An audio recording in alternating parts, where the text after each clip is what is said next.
नमस्कार। आप सभी को एक समस्या आ रही होगी अपने आलू में ग्रोथ क्रैकिंग की।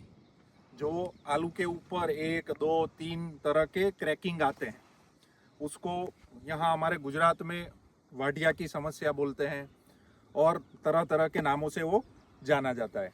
तो आइए जानते हैं कि ये कितने रीज़न, इसके पीछे का क्या कारण है कि जैसे ग्रोथ क्रैकिंग की समस्या आती है। इसके पीछे के मुख्य 4 कारण अभी तक पाए गए हैं। चारों कारण की बात करें तो सबसे पहले एक है कि अर्ली स्टेज में जब आपका पौधा होता है तब राइजोप्टोनिया का अगर उसमें इन्फेक्शन लग जाता है तो भी ग्रोथ क्रैकिंग की समस्या आ सकती है।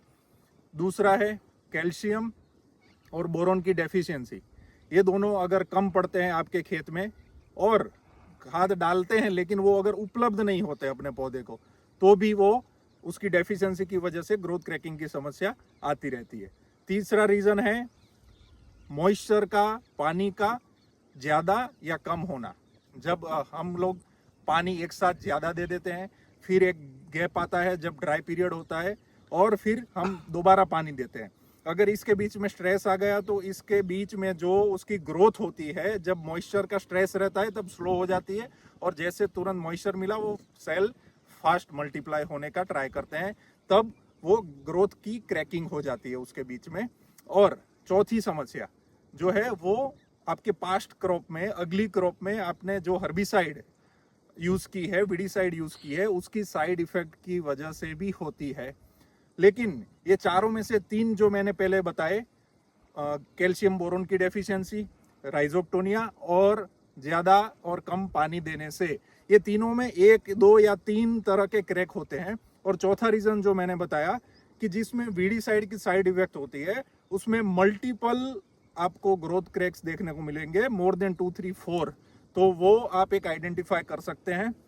और ये तीनों को जो रीज़न पहले हैं उसको आपको अलग अलग आइडेंटिफाई करना है, खुद से ही करना है। आपके खेत की हिस्ट्री आपको देखनी है कि राइजोक्टोनिया है नहीं है, फिर पानी में कैसे देता हूँ और कैल्शियम और बोरोन में देता हूँ या नहीं देता हूँ।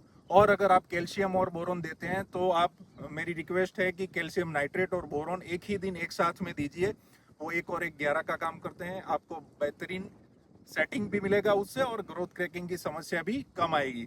और अगर राइजोप्टोनिया की वजह से होता है और आपके खेत में हिस्ट्री है कि क्रैकिंग आ रहा है, तो आप Trichoderma viride, Trichoderma harzianum, Pseudomonas fluorescens और बैसिलस सबटिलिस जैसे बायोफंजीसाइड का यूज करके राइजोप्टोनिया को अपने खेत से आप कम कर सकते हैं और ये समस्या से आप छुटकारा पा सकते हैं।